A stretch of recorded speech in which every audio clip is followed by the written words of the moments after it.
நீ சகலத்தையும் திருப்பிக் கொள்ளுவாய், சகலத்தையும் திருப்பிக் கொள்ளுவாய்.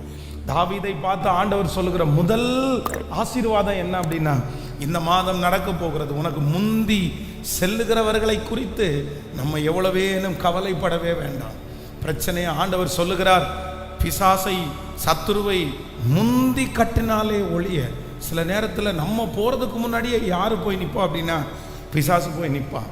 நம்ம செயல்படுறதுக்கு முன்னாடியே பிசாசு போய் செயல்படுவான்.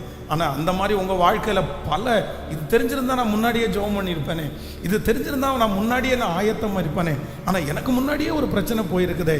கவலையே பட வேண்டாம்.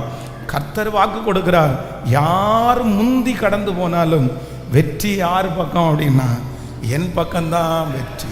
சில நேரத்தில் நம்ம வேலை செய்கிற இடத்துல, சுற்றி இருக்கிற இடத்துல யார் முதல்ல ஜெயிச்சிருவாங்க அப்படின்னு சொன்னால், ஃபஸ்ட்டு கம்ப்ளைண்ட் யார் கொடுக்குறாங்களோ, இது நியாயம் யார் பக்கத்தில் இருக்குது அப்படின்றதெல்லாம் சில நேரத்தில் பார்க்க மாட்டாங்க.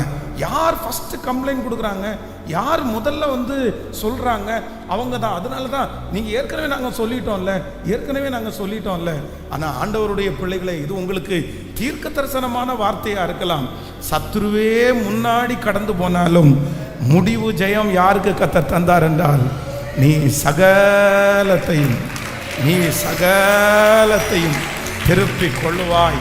கையை உயர்த்தி சொல்லலாமா அப்பாவை பார்த்து, ஆண்டவரே இந்த வார்த்தைக்காக நன்றி, இந்த வார்த்தைக்காக நன்றி, முழு பலத்தோட நன்றி அப்பா.